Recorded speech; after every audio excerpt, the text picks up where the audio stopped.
खुश आमदीद। आप सबका स्वागत है। मेरा नाम है डॉक्टर इश्तियाक अहमद।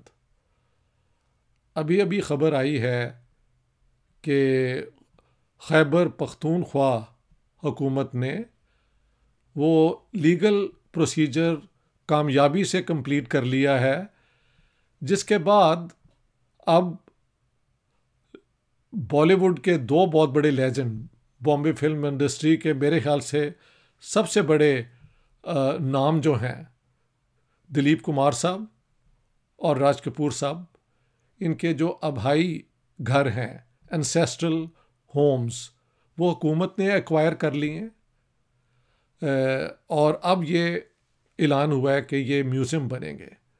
तो आप देखें, अक्सर हम जो है वो बात सियासत पे करते हैं, और सियासत पे जब बात करते हैं तो ज़्यादातर तशद्दुद, झगड़े और हुकूमतों के एक दूसरे के साथ कंपटीशन, इनकी बातें होती हैं। जंग की बात हो रही होती है, माइनॉरिटीज़ पे अटैक की बात हो रही होती है, फ्रीडम मूवमेंट पे अक्सर गुफ्तगू शुरू हो जाती है, पार्टीशन की बातें होती हैं। लेकिन और करंट अफेयर्स तो ज़ाहिर है, उस पर तो मुझे अक्सर बोलना पड़ता है। लेकिन देखें, हर इंसान के अंदर अपने एक सेंस ऑफ एस्थेटिक्स, एक सेंस ऑफ रोमांस, एक सेंस ऑफ ब्यूटी भी होता है।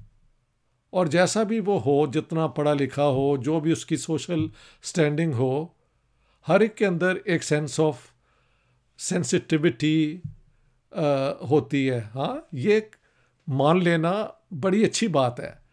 आप इंसानियत की बात अब देखें, ये सारा जो कुछ हुआ है, ये पीटीआई, पाकिस्तान तहरीक इंसाफ की हुकूमत है। वो लोग इस वक्त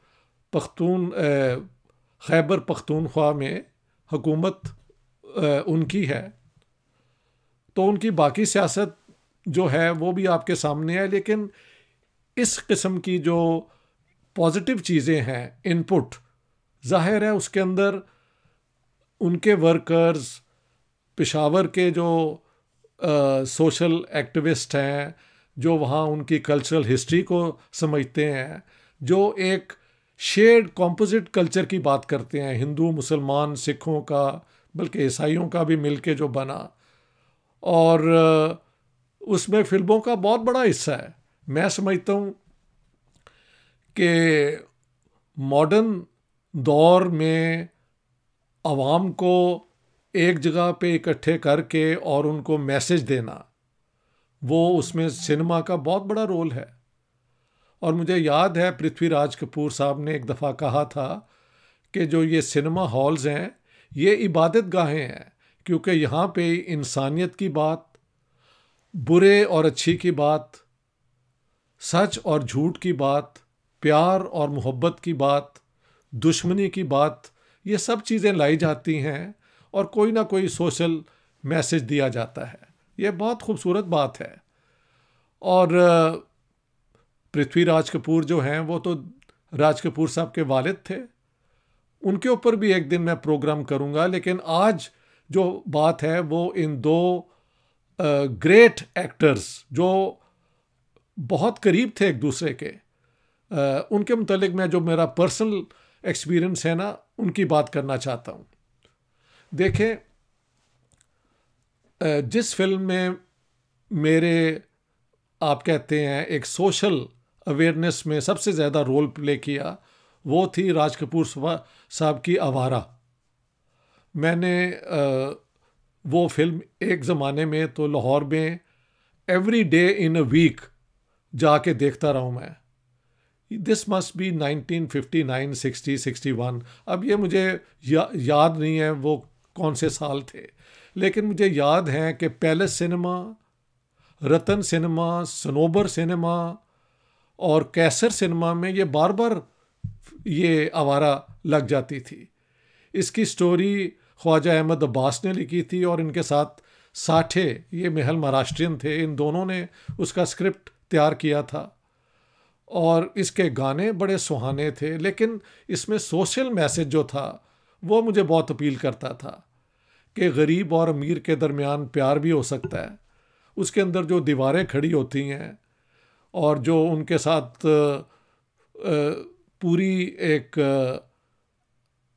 वो क्या कहते हैं ऑपरेशन होती है, वो भी सारी इस फिल्म में बहुत खूबसूरती से दिखाई गई थी। एंड आई रियलाइज के राज कपूर ना सिर्फ बहुत बड़े एक्टर हैं बल्कि एक बहुत बड़े फिल्म मेकर हैं at a very young age. उससे पहले आग, बरसात उन्होंने बनाई और फिर आवारा का तो जवाब ही नहीं है। मेरे ख्याल से हिंदुस्तान की ग्रेटेस्ट फिल्मों में से आवारा डेफिनेटली मेरी रैंकिंग में तो नंबर 1 है, लेकिन फर्स्ट 5 में तो ज़रूर आती होगी इन एनी रैंकिंग। आवारा मैंने 25 दफ़ा देख ली थी और मुझे याद है मैंने उसका एक काउंट रखा हुआ था कि हिंदुस्तान पाकिस्तान की 65 की जंग हो गई। जंग के बाद हिंदुस्तानी फिल्मों पे लाहौर पाकिस्तान के सिनेमा हॉल्स में, थिएटर्स में दिखाने पे पाबंदी हो गई और 73 में मैं स्वीडन आ गया।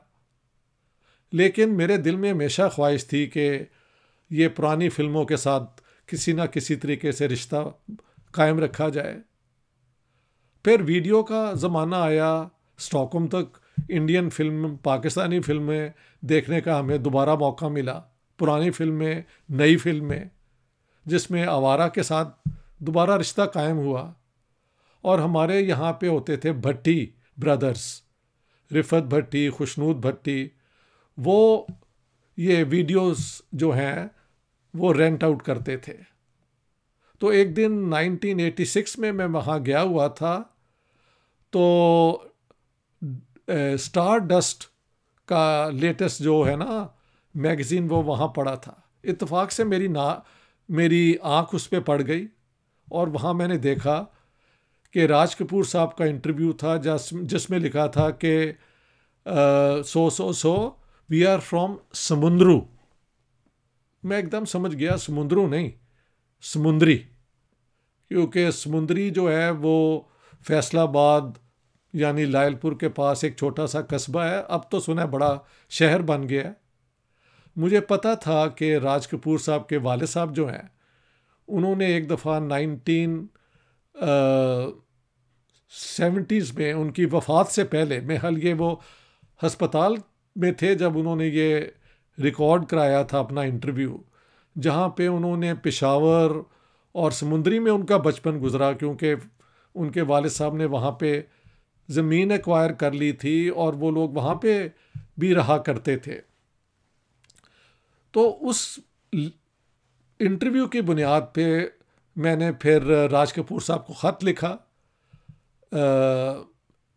एंड विदिन 10 days उस ख़त का जवाब भी आ गया, जिसमें राज कपूर साहब ने जो लिखा मुझे जवाब में, वो मैं आपको सुना देता हूँ। तब मैंने नई PhD की थी, तो तब मैंने उन्हें लिखा था। लिखते हैं, dear doctor Ishtiaq Ahmed, I acknowledge with thanks the receipt of your letter dated 5th May 1986 from Sweden, and I have read it with a very keen interest. I feel happy to know that you and your friends have a wide awareness pertaining to religion, culture, and social structure of society. My conviction is that humanity ultimately has to have one religion, which shall be based on love, non-violence, and deep understanding of ethical values. Sooner or the later, the geographical and religious barriers will vanish and a new era will begin, the era of love, hope, and humanism. I am extremely happy to know that you have seen Avara 25 times. That should be a record. Good films are the expressions of a creative thought force and denote beauty. My family hailed from Peshawar. My great-grandfather retired as Tehsildar from Samundri and settled there itself. 2 of my brothers younger to me died in Bombay, one from snake bite and the other from pneumonia. I wish you success in your creative pursuits in life. Yours sincerely, Raj Kapoor. अब देखें, with in 10 days मैंने लिखा था कि मैंने आपके father का interview सुना था जहाँ पे उन्होंने इतने सालों बाद समुद्री का जिक्र किया, और मुझे दुख हुआ कि बॉम्बे में उनका दिल अब भी पेशावर और समुद्री को याद करता है, और मैं जिसका कोई ताल्लुक़ समुद्री से नहीं है, इत्तफाकन 1.5 घंटा पहले अपने एक दोस्त को मिलने के लिए लाहौर से गोजरा पहुंचा। और गोजरा जाते वक्त आप समुद्री से होके जाते हैं, तो समुद्री में हमारी बस रुकी थी।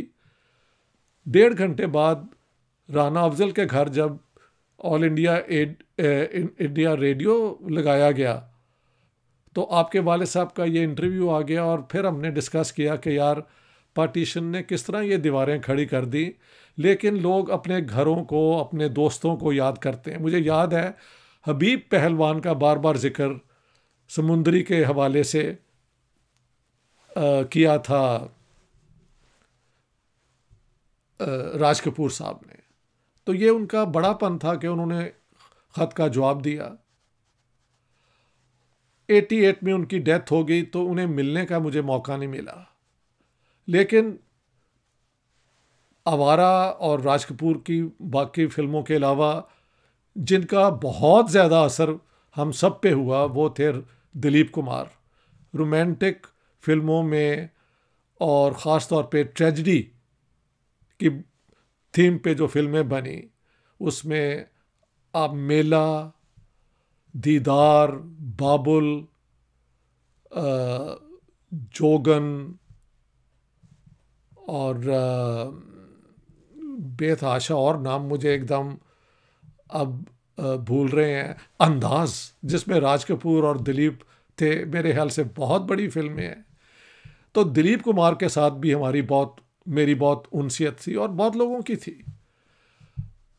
और आज कहना पड़ेगा कि राज बब्बर साहब की वजह से मुझे ये चांस मिला कि मैं दिलीप कुमार साहब के साथ मिल सकता। This was on the 20th of October 2001।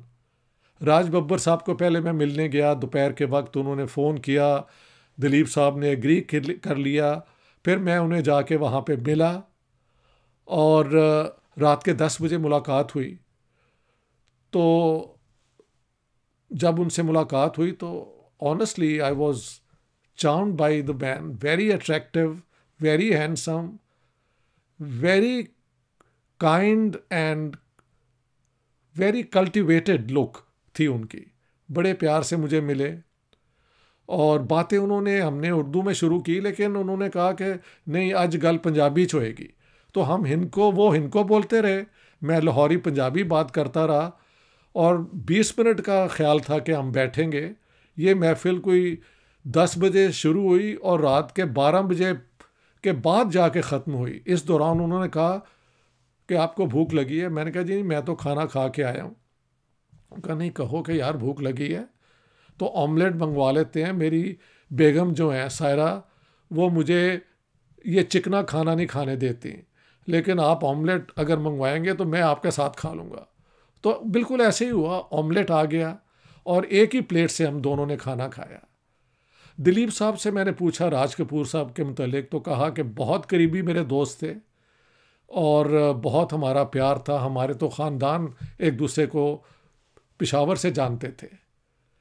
तो दिलीप कुमार साहब के साथ मुलाकात हो गई, राज कपूर साहब का ख़त आ गया और आज ये खुशी की खबर आई। और ये एक गिल्टी कॉन्शियंस था मेरे दिमाग में कि देखे पेशावर के इतने दो बड़े जो हैं सपूत कहना चाहिए, चिल्ड्रन ऑफ पेशावर, वो उन्होंने इतना नाम पाया और अपनी फिल्मों के ज़रिए सोशल मैसेज दिया, प्यार मोहब्बत का दिया, ऐसे गाने दिए जो आज तक गाए जाते हैं। और we owe a great debt to these people.